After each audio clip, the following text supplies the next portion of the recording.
Great introduction from Stella. I'm so happy to be here with you guys.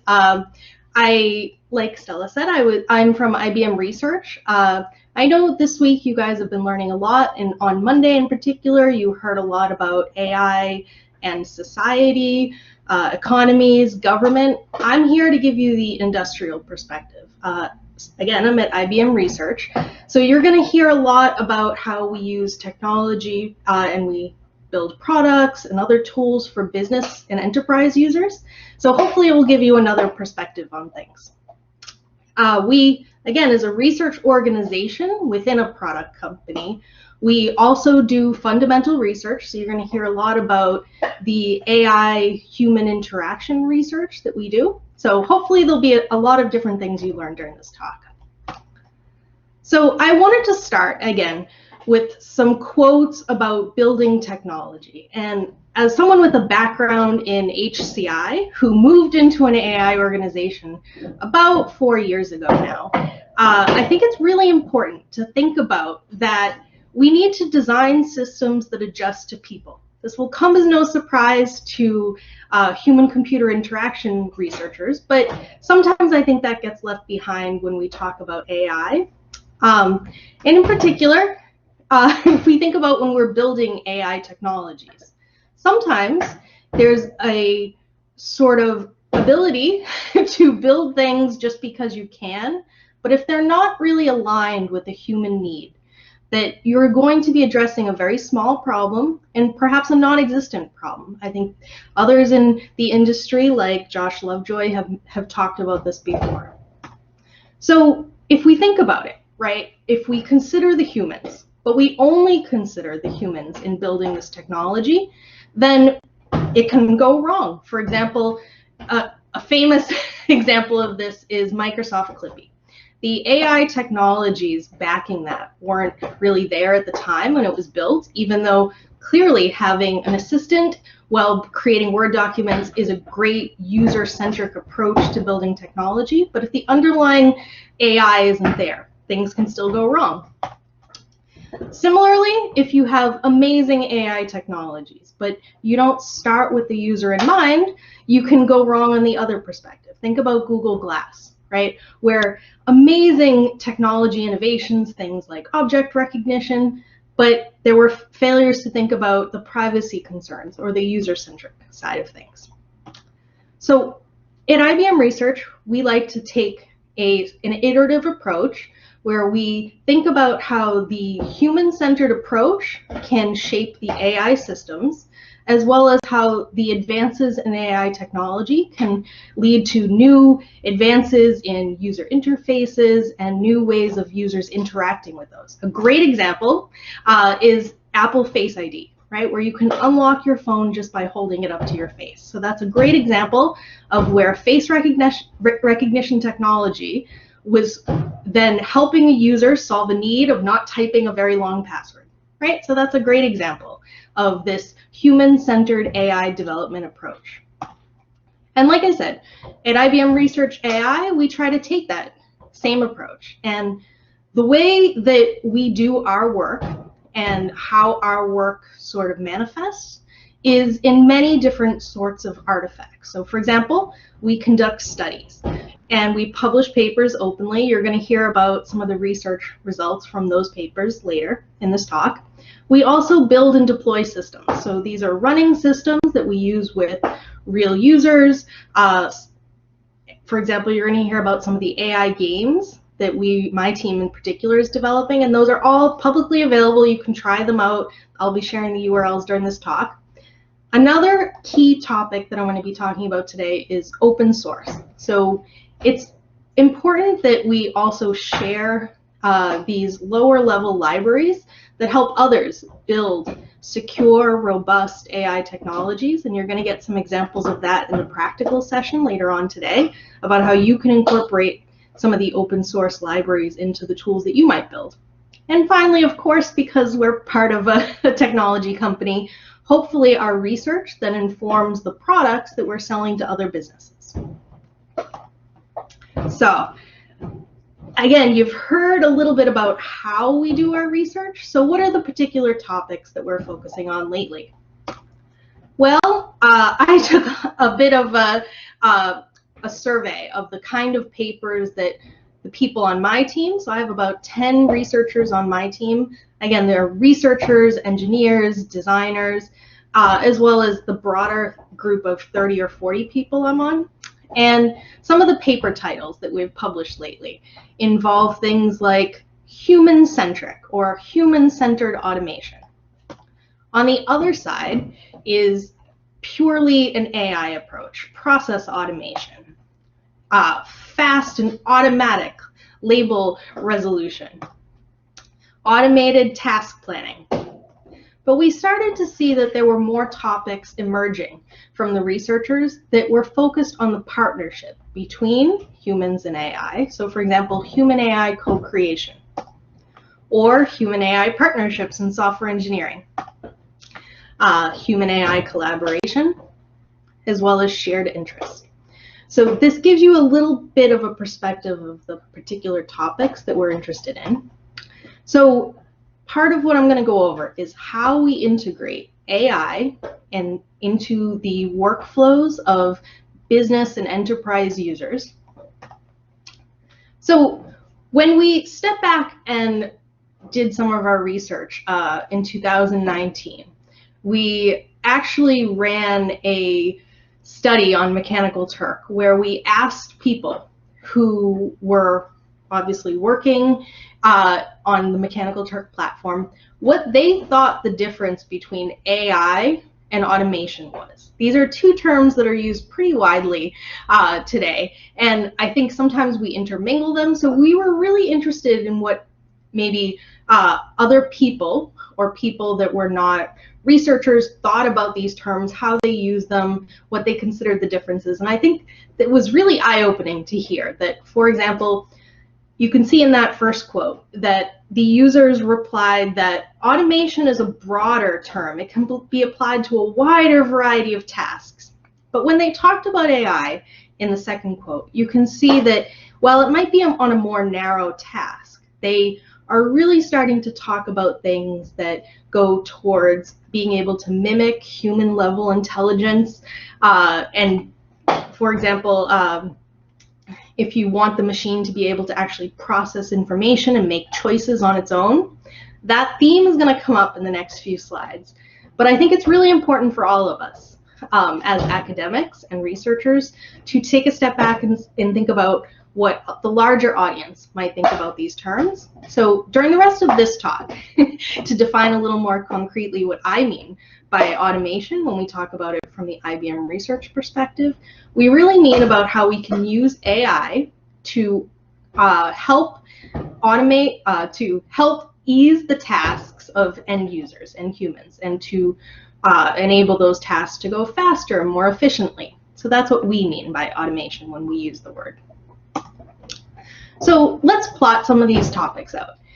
If on the one side, on the very left-hand side, you think about if a human is directing these tools, right, to get their work done, they have a number of tasks they need to accomplish. On one side, the human can be directing it. On the other side, you could think about the system directing this. And you could think about both of these, if you look at either side, would actually require no collaboration from the other, right? If a human was fully directing these systems, fully determining the tasks, there would be no collaboration needed from the AI. On the other side, if you had a fully automated task, you wouldn't need to collaborate with the human. You wouldn't need human in the loop. You wouldn't need to use any kind of labeling or anything like that. But we believe that there's really an interesting intersection between the two, between the human-directed and the system-directed, that really is where the human-AI collaboration lies. And there you can think about each side focusing on the tasks that they're best at. This really requires something that is often talked about in the AI field as general AI. So AI being capable of doing things like learning and reasoning and problem solving, to be able to really do that 50-50 collaboration with the human. However, a lot of the research going on today and a lot of the tools that we're building are still a little bit focused on narrow AI. So they're more human-directed. They are trying to solve a specific problem. They are domain-specific or single task. So that's a lot of what we have today. But we think the future will obviously be going more towards that center, and I'll share some research in the next few slides talking why we think that's the future. But as we go from narrow AI, I'm going to talk about how some specialized problem-solving domains that we've applied AI to currently, and then I'll talk a little bit more about our fundamental research into moving into this middle human-AI collaboration ground. In particular, I'll focus on creativity and communication. So, like I said, as we move from topics that are very familiar to HCI researchers like human-human collaboration, and we move into the area of human-AI collaboration, I'm going to start with some of the specialized problem solving that we've worked on, including automated data science as well as process automation. Then I'm going to move into the communication between human and AI partners, some of our work around social perception, mental models, cognitive bias, and explainability. And then finally, some work on creativity that we've just started. Really, that's about generative AI technologies and how it can allow humans and AI to co-create. So first, we're going to start in specialized problem solving. So I want to start with the automation of data science. This is really trying to automate the work of those tasked with building AI systems. We know that data scientists are scarce. We know that they're busy. We know that the demand for these people is expected to grow by 28% in 2020 alone. And what's really interesting is when there were studies done about data scientists and how they do their work, how they spend their time, it's really interesting to see that 80% of their time is going to things like finding data, cleaning data, organizing data, when really only 20% of that time is then left to do sort of the higher level thinking of performing analysis and generating models and comparing models, right? So obviously, there's some room to bring in some automated techniques for improving their work. We actually helped design and build a tool for IBM that is about automating the work of these data scientists. It automates the work of cleaning data, about automating the work of building models based on that data, and of course deploying them and putting them in production systems. Our research organization helps the product teams by doing some of the advanced research around this particular tool. And it's been really interesting because part of what we're doing is we're running various studies about comparing things. And we compare if people are creating their own models and doing their own data analysis without these kinds of tools. It was very interesting because obviously they have a number of technologies available today if you weren't having your data science automation tools. Like, for example, you can code these from scratch in Jupyter notebooks. So in one of the studies, and you'll see throughout the presentation, I reference the studies and the papers you can go look up. In one of the studies that has just now been published at CHI 2021, you'll see that one of the results is that using a tool for automating the work of data scientists was able to increase the amount of models that a single data scientist was able to generate based on a data set from 3 models without automation tools to 8 models. This sped up the time they were able to generate models by three times faster. It increased the accuracy of these models, and it also led to less mistakes in their manual coding. But I think what was really interesting is when we did these studies, we found when we talked to people that they actually still trusted they're handcrafted models more than the ones that AI helped generate for them, even though they were allowed to then copy those, iterate on those automatically generated models. But there's still this human perception that I can do it better. And in particular, I think this makes it really clear that there's a lot of work to be done in this particular domain around trust, right? I think that's probably a recurring topic that we're going to hear throughout this week. And I think we saw that in this particular study as well, right? It's critical to build trust in these systems so people don't fall back on their automated, handcrafted approach, and they can really trust the AI systems to help them when, even though the numbers quantitatively show that the AI systems do help, you still need that human trust. So going a little bit further in that, we did a survey with 239 data scientists, or people working in the AI creation field. So these are people who really are covering all aspects. So things like they are in AI operations, so they're in charge of deploying models and making sure those models are running in production systems. Domain experts that start to figure out how you do requirements gathering and creating these systems. Non-technical support, things like data scientists, citizen data scientists, etc. And what we found when we talked to them is that we could break down the AI development lifecycle into a number of discrete steps that you see on the right-hand side. Those include things like requirement gathering, feature engineering, data processing, model building, all the way down to model refinement, deployment, etc. And what's really interesting is when we talk to them about where and how they would like automation to come into this life cycle, we got really interesting results. So the chart you see on the right-hand side is a visualization of, at the top, you can see what they perceive as the current level of automation in their work today. So let's take a particular example. Data processing. So that's the third column in on the chart. You can see that the top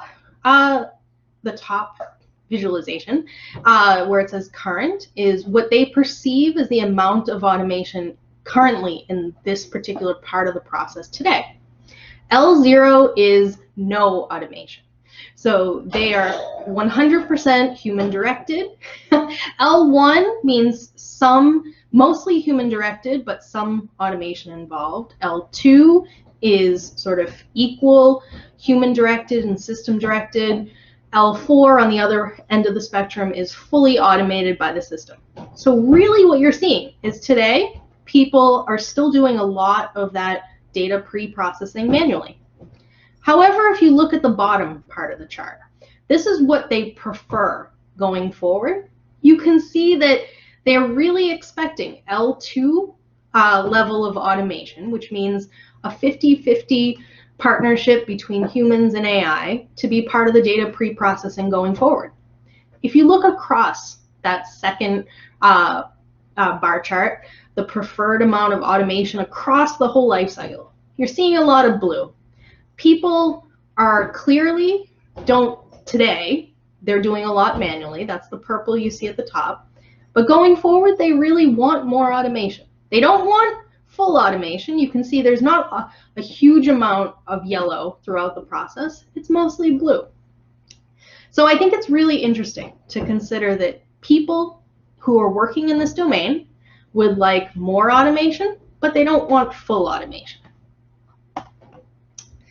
We also asked them in particular how they would, because we know from our study about data scientists and the model generation that they clearly prefer human-generated models. So we know that building trust is important. So in particular, we asked them for different explainabilities and other kind of features that we could include that would help build that trust that we know is important. I think it's really interesting to see the kinds of things that they want. For example, you can see that visualizations rank quite high. And I think we're going to get more into that a little bit later, but I think this gives another example of where you can actually see in IUI 2020, a published paper about how they would like to establish trust, explainability, and transparency for data science automation. Just to go deeper into the visualization side of things, because we have an AI visualization team as part of my larger group, you can see that there's a lot of novel visualizations that can be done. In particular, another paper published at IUI 2020 was around a new technique called conditional parallel coordinates, in order to visualize the different conditions and the different types of the models being generated as part of this automation approach. So you can see things like, for example, accuracy, but you can also compare prediction type or the particular transformers used. So I think these kinds of visualizations give you more insight into the process of the automation, which will hopefully build trust. And that's the topic of the paper that you see cited at the bottom. So we've talked about the model generation side of data science, but there's an entire step before that. If you think about the AI lifecycle, there's how do you label your data, right? If you need to label data, if you're doing a kind of classification problem, you might need to label data. I think this is a common use for things like Mechanical Turk or crowd platforms. So another project that we've been actively researching is how we can use AI assistance to help automate the work of data labeling, which we know, again, is quite labor intensive. It can be monotonous. Oftentimes, if you use crowd workers, you have sort of SMEs or others who have to then go in and clean that data. So this is another active area for investigation. And in particular, again, for AI, enterprise AI, data labeling by subject matter experts is even more prevalent than using crowd workers. This was an interesting finding for me, but I think this is often the case in industries. And in particular, when you think about a subject matter expert, like a doctor who's looking at x-rays and labeling them for diseases, that doctor is a highly paid SME, right? They're not a crowd worker. So you really need to think through how you can best use the small amounts of time you have from that expert and how you can optimize them. So it was a really interesting sort of place that we could try to use AI to help with the tasks of that subject matter expert. So what we did is we looked to see how we could give them an interface for labeling data, which is what you see at the top right, with a number of labels. In this particular task that we gave people, we asked them to label utterances that were made to a chatbot, and then to classify those on the right-hand side into 12 different labels.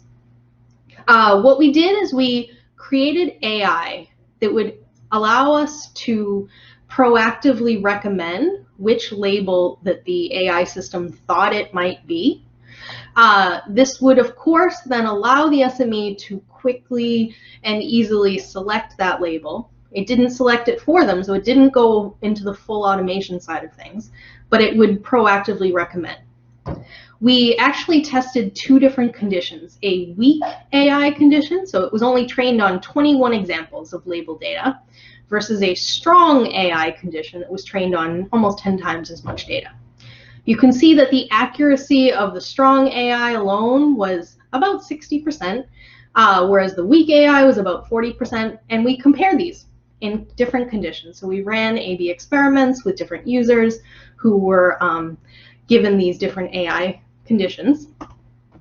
And what's really interesting is that in the baseline, the green bar you see on the right-hand side, the humans alone, if you look at their accuracy without any kind of proactive AI assistance recommending labels, they do about 72% accuracy. But together, both the humans and the AI were able to achieve almost 80% accuracy on this particular data set. Whereas AI alone got about 60 or 44% accuracy, humans alone got about 72%, but together there was strength in both sides coming together to assist each other in coming up with the right labels for the data. The final example I'm going to give you guys about how we have been looking at applying AI to domain-specific tasks is for process automation. So I'm not sure how many of you guys are familiar with process automation, but think about, there's a lot of technologies that have been in place for decades around process automation. So things like, workflows. If you have a help desk ticket coming in, how do you direct that to the right person? How do you make sure that person then closes the ticket or escalates the ticket? So all of these these tools in place around a process, things like recruiting, hiring. So all of those are kind of enterprise processes, and there's a number of tools around those. But interestingly, when we think about how we apply AI to help automate some of those tasks, there's actually was some research that showed that when you apply it to IT help desk tickets or incident resolution, so that means like a help desk ticket was submitted and then it got all the way through to the user was satisfied with the result, using AI for this process was able to, for example, reduce the number of human responders that were needed from 10 down to 1. The average, it was able to reduce the cost, the amount of time, it was able to reduce the number of steps involved. So there's a lot of possibility in using this for process automation. We're just now sort of figuring out how we could then take this to the chatbot level. So how we could use things like natural language in order to give people more insights into these kind of processes, the progress on these processes, and how in particular we are able to select between different AI agents, and in particular to automate different kinds of processes all through natural language. So we're just getting started here, and you can see one of the research papers around that was submitted. But that's one of the last sorts of areas I'm going to go into for specialized problem solving. Next, I'm going to go into communication, how we're studying the collaboration that's happening between the humans and AI. So when we think about this, on one side we have the AI, and on the other side we have the human.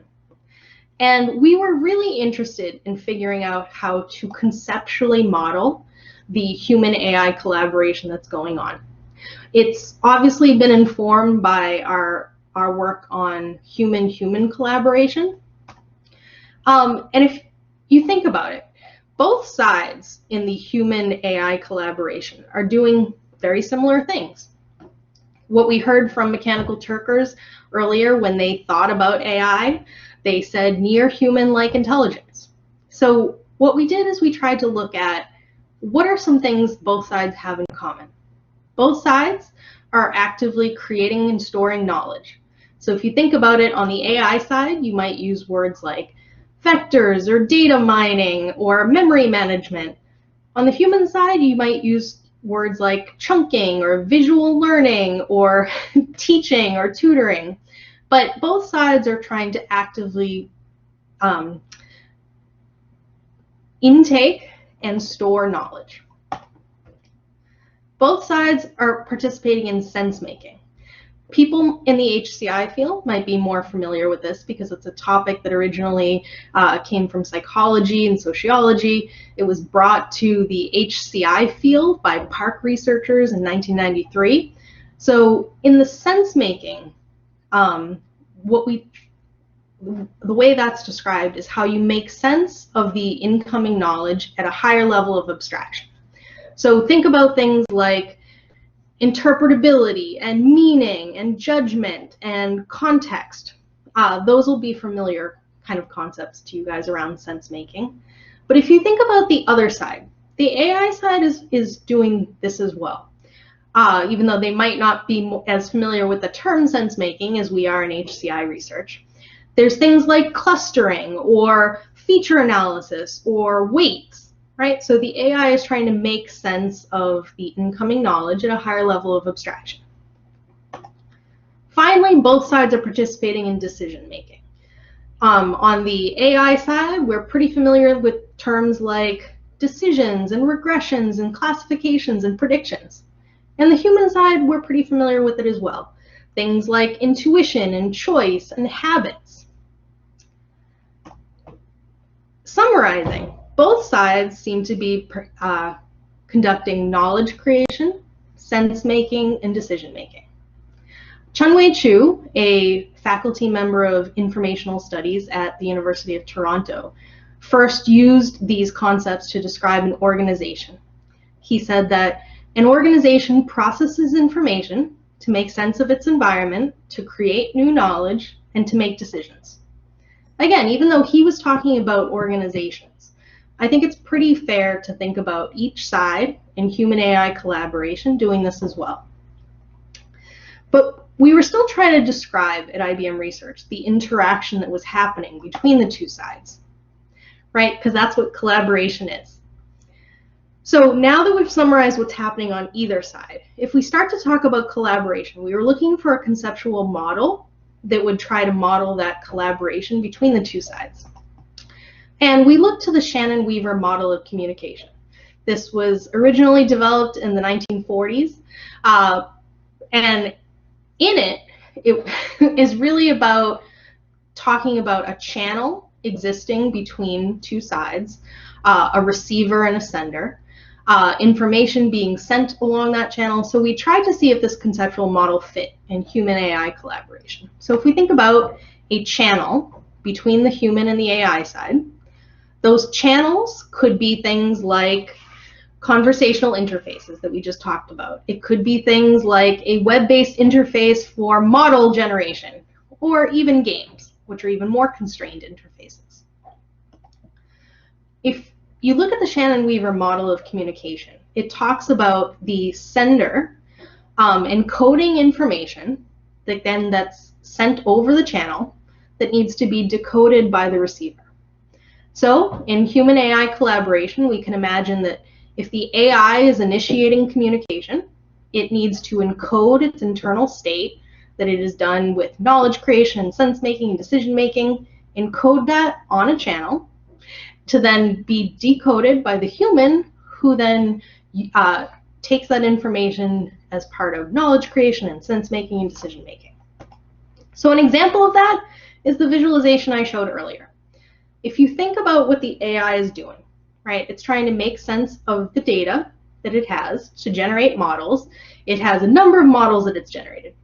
It needs to then encode that internal state about all these models onto the channel. The channel is a web-based tool, so the visualization can be web-based. If you had a text-based interface, like for example a chat, you might not have the ability to create a visualization and encode that onto the channel. So the channel is clearly mitigating what can be encoded on it. And then the human on the other side, when they see this, they then need to decode this visualization, make sense of what kind of models are happening in order to ultimately make a decision. Similarly, it can happen the other side where the human initiates the communication. They need to encode information onto the channel that is then decoded by the AI. So that's how we're conceptually thinking about human-AI collaboration these days. And our full model. So now I want to go into more detail about some of the research that we've done on different parts of this conceptual model. So if you think about social perception, mental models, and cognitive bias, those are really on the human side of things. How humans are participating in sense-making and decision-making. Explainability is, again, the collaboration between the two sides and how they're encoding and decoding information on these channels. So I'm going to go into more details about those. So the first bit of research that I'm going to share is around sense-making. So how humans, again, are perceiving and making sense of the knowledge and other things shared by the AI. So the platform that we used to do our sense-making research was a two-player cooperative word guessing game. In that word guessing game, which is pretty common, so you guys may be familiar, Jimmy Fallon and others play it on TV here, is one side knows a secret word and is trying to get the other side to guess the secret word by giving one-word clues. So here, one of the players is an AI, and one of the players is a human. The URL for you guys to play later is at the bottom of the screen. And what we did is we wanted to run experiments around social perception. So here, we wanted to understand when humans and AI are collaborating within this game, how do the humans perceive their AI partner? So for this experiment, we told participants who were in one of the following conditions that they were either playing with another human, they were playing with an AI agent, or they were playing with either a human or an AI agent. However, in this experiment, all the humans were playing with an AI agent, but they were told different things. What we wanted to do was we wanted to study how the humans socially perceived their AI partner when they knew it was an AI versus when they thought it was a human. In particular, social perception around the dimensions of rapport, intelligence, creativity, likability. Do you like your partner in this game? And I'm not sure who would be able to guess this, but when we did these studies, we found that when humans perceive they were playing with another human, they judged their partners to be more likable, more intelligent, more creative, having more rapport, and they used more positive words to describe their partner in open-ended qualitative feedback than when they thought they were playing with an AI agent.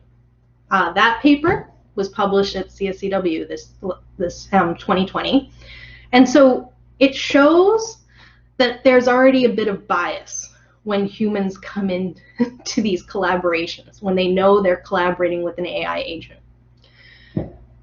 In a follow-up study, which has now been published at CHI 2021, we compared different agents, so supervised machine learning, reinforcement learning, data-driven, and also who initiates the communication. Remember, in our conceptual model, we know that either side could initiate the communication. It turns out that based on who initiates, there's also more or less bias or more negative perception of your partner.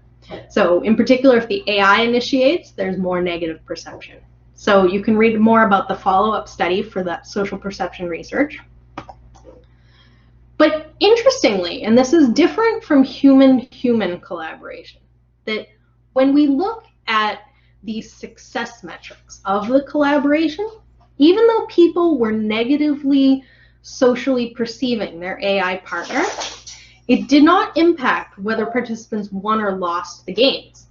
Because previous research on human-human collaboration shows if you like your partner and you're collaborating better, the outcomes are typically better in collaboration tasks. However, that didn't seem to affect the collaboration outcomes here. So again, we're already seeing differences between human-AI collaboration and human-human collaboration, which is really interesting for us as researchers. There's another piece of research around mental models that we've done. So if you think about social perception as how you perceive your partner in collaboration, mental models are how you mentally believe your partner will act and think in a collaboration. So here we broke a mental model in an AI collaboration between a human and an AI partner down into 3 different dimensions. How the human thinks the AI globally behaves, how they think about the knowledge that the AI system was trained on, and how the AI agent will act locally.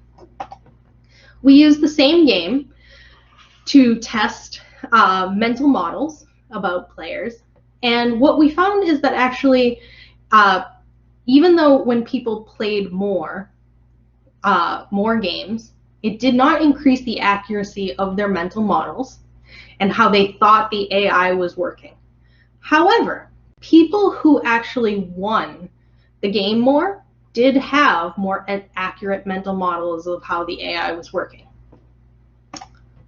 Now, clearly, if we've shown that mental models impact how well the collaboration will work between humans and AI partners, the next step is to figure out how we can improve people's mental models. So we've now done some follow-up research that is around intervening and improving a user's mental models, and we've been able to show some fine-grained control over the mental models.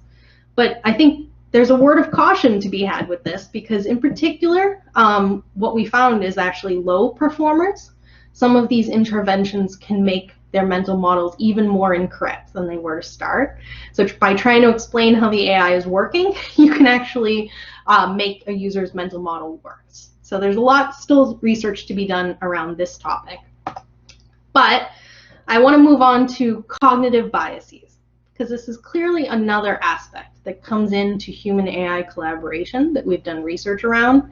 And in particular, if you think about decision making, the human needs to make a decision in this collaboration. There's a lot of different biases we as humans bring to the table, right? There's confirmation bias, something that's very popular, we choose to keep believing. That's the most popular kind of bias, or something we already thought we keep on believing. Anchoring bias is the particular bias that I'm going to be sharing some results around. Is the thing you see first, you're more likely to keep believing. So in particular, we did an experiment around trying to reduce anchoring bias, where when the AI is wrong, how do we get the human to believe, to no longer believe or trust it, especially when that's necessary? So we did a number of experiments, and in particular, we tried to look at how different time-based strategies can help with that, and if you're interested, you can read a paper around that. Sorry guys, I'm going to go a little bit faster to make sure we finish in time. So the final aspect of human AI collaboration I'm going to be talking about is around explainability.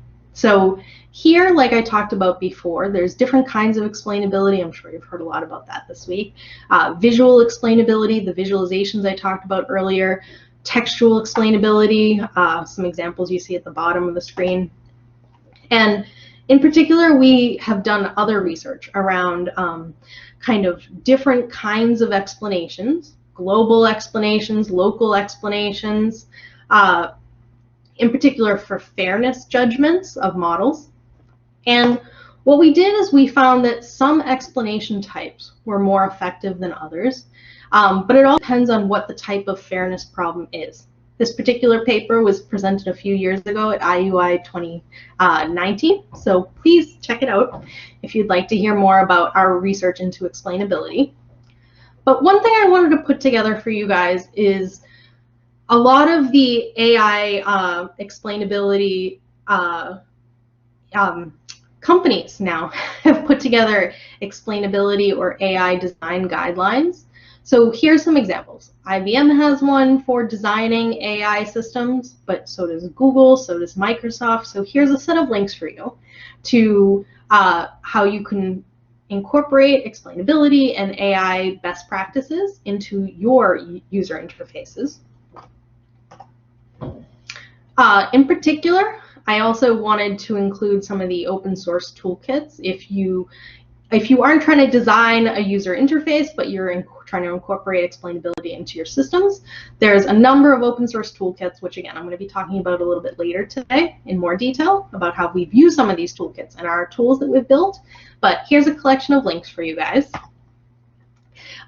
Finally, just a small shout out, which you guys should be familiar. We have an IUI 2021 workshop on transparency and explanations in smart systems. So finally, for the last topic I'm going to cover, hopefully pretty quickly, is our work around creativity. So humans and AI collaborating to co-create something. There's a number of examples around this. In particular, I mean, I think there was a famous example recently about Nutella generating 7 million different design options for their jars using AI. There's other examples like Airbus designing a new partition for their compartments, and that was able to reduce the size and amount of carbon dioxide emissions because of this automated design, generative AI options. So we see that generative AI and the AI helping to co-create something can help with things like scale as well as efficiency, and IBM research is exploring that area as well. In particular, if we think about what the humans are good at versus the AI is good at in the creative process, we can think about that there's some effort and generating amount of options or things like scale that the AI can do pretty quickly, right? The example with the Nutella jar of 7 million different options. That would have been extremely intense for a human to generate. Whereas a human is really good at things like setting the goal or steering the results, intuiting what the best kinds of results are. So we're really looking at, in this particular co-creation process, what the human should be doing and what the AI should be doing. One interesting tool that you guys are welcome to try out, another tool that we've built in this area, is called GAN Paint. It is a drawing tool in particular that you are co-creating with a generative adversarial model network, again, to create images. So it was trained on architecture around the world, and you can use very much like a paintbrush to then modify these photos, to add things like a tree or grass or door. It's really interesting if you try out this AI painting tool. If you try to add a door in the sky, it actually won't let you, because of course when it was trained on all these examples, doors don't typically appear in the sky. So when you try to paint and you try to put a door in the sky, the tool won't let you. So it's another interesting experiment, sort of trying to investigate the boundary between human-directed and AI-directed tools. A more business-focused example is how IBM research is using generative technologies to discover antimicrobial peptides. So here we actually used, again, this generative AI, and we're able to reduce the time it takes to discover new peptides from 2 to 4 years to 48 days. It also had a 10 times higher success rate using these generative AI technologies than humans alone. So this is a really, again, encouraging results for us to continue in this space. One of the upcoming bits of research that you're going to see at IUI 2021 around from IBM research on this particular topic is how humans and AI can work together to co-create software. So we have a study coming up around there where how the issues around trust in co-creation and human AI partnership came up again. Again, people were talking about, when interviewed, about how AI could help with this process, about how just like you were training a new software developer on a project, you would want to start giving the AI feedback about the coding and code that was generated. You want to do code reviews, etc. So it's really interesting details on this co-creation together as part of software engineering. And there's another workshop around generative AI technologies also at IUI 2021. So I just want to review, because we've covered a lot this hour. Thank you for listening. We have talked about a human-centric approach to building AI technologies, as opposed to purely human-centric approach or purely technology-driven, but really focusing on the interplay between the two. We have covered augmenting human capabilities for specialized domains, especially data science and process automation. I've talked about the trend towards human AI collaboration, a number of different findings that suggest people thoughts on that. I presented our conceptual framework of human AI collaboration, as well as some of our latest research around social perception, mental models, cognitive bias, and explainability. And finally, I think it's just really important for us to keep in mind that there's been so much research in the CSCW, computer-supported cooperative work, and computer-mediated communication, that we should really bring that in when we're thinking about human AI collaboration. I also shared a number of open source toolkits, design guidelines, and a few prototypes for you guys to play with. So this is a one-slide summary of what I've gone over in the last hour. And just to end, I wanted to talk about one thing that I think might be a natural question based on the top of the screen on the right. We talked about narrow AI and general AI. There's a question about moving to the right? Is the gold bubble that you see on the screen the future, right? Moving into the full automation? I don't know. I think we have studies with data scientists where they said they don't want full automation necessarily. They're really seeing the partnership between the two sides.